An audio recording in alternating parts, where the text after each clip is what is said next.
I watched the movie with my eyes closed, not because it was terrifying, but because exploring an ancient underground cave made me feel suffocated.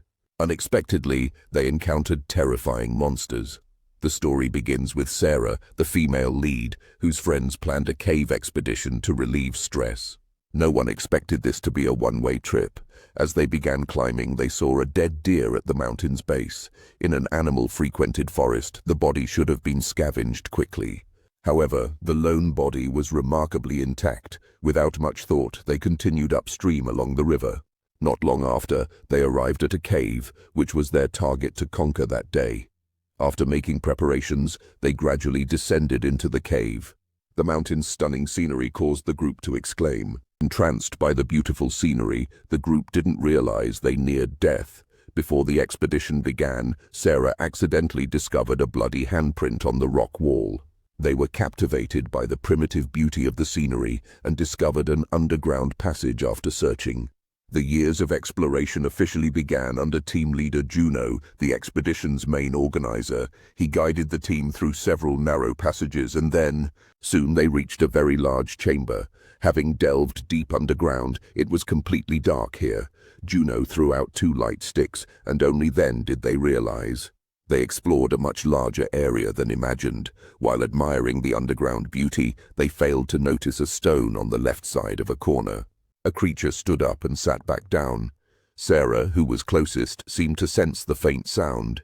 She turned on her flashlight to search for the source of the sound.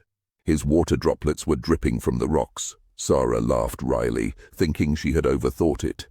After taking a break in the cave and regaining some energy, the group kept exploring. Sarah discovered a narrow passage beyond the stone house. Just as they were about to set off, Rebecca pulled Juno back. He felt this place wasn't quite like those in books. Juno reassured him the books might have oversimplified. After easing Rebecca's concerns, Petite Hell-Lee led the way forward. They continued their deep underground exploration through a very narrow passage. Although others passed smoothly, when Sarah reached the hall's rear, he became stuck in a hole halfway up.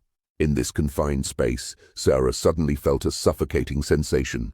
Her heart was racing, and she felt like she could barely breathe. I truly find myself unable to breathe properly right now. To gently calm the nervous Sarah, the driver of the bus approaching from ahead had to turn back. "Why are you so worried, Sarah? Look at me, calm down."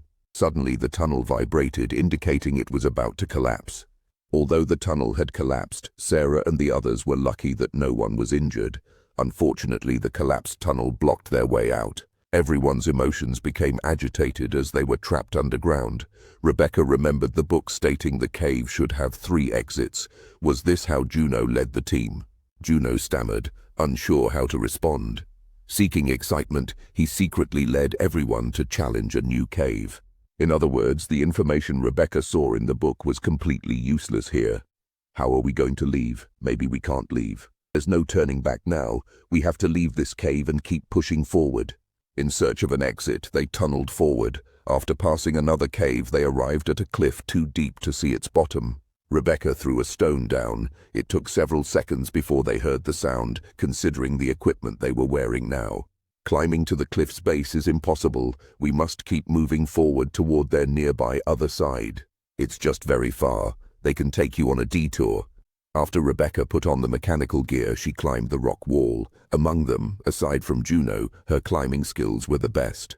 The others who couldn't help could only cheer Rebecca on from the side. Everything was going very smoothly when Rebecca reached the middle of the cliff. She discovered a rusty rock bolt there, which means that others had already come to explore this place before them. Things aren't as bad as imagined. Someone having been here suggests there might be an exit ahead. After Rebecca properly tied the rope, the others successfully crossed over. When it was Juno's turn, she asked Sarah to retract the rope. Then she climbed the rock wall, unsure of what difficult clues lay on the path ahead. So she needed to retrieve the rock bolts from the cliff wall for emergencies. It was going well initially, but later her energy began to deplete more and more. Just as she was about to retrieve the last mechanical bolt, several people above grabbed her. Looking at the rock bolts falling on the cliff wall, they didn't look modern at all, appearing very ancient. They are relics from 100 years ago. The group was hopeful but now despairs, as much time has indeed passed. With the exit passage estimated as blocked, their escape now depends solely on themselves. While searching for entrances and exits, they saw an engraving on the rock wall. It should have been left by previous explorers. In the engraving, they saw that there are 2 openings in the cave, which means besides the blocked one, there is another exit available for individuals to leave the building safely. But the cave was pitch dark around, and they couldn't orient themselves at all. At this moment, Zhu Luo came up with a plan. His flame was extinguished and Zhu Nuo laughed. The impatient He Li went straight in. If the wind blows, it means that this cave leads further, which might be the exit. Worried He Li might have an accident, Zhu Nao shouted for her to be careful, but joyful He Li didn't listen. In the next second, fortunately, Zhu Nao arrived and grabbed his hand, but relying only on him, he couldn't hold on long, and He Li fell into the cave. Members quickly arrived. Luckily, He Li only broke his leg. Meanwhile, others built a support frame to support him. Sarah found an ancient helmet in the cave. Before she could examine it closely, some noises suddenly came from not far away. She shone her headlamp and saw in the distance. A creature was crouching there drinking water.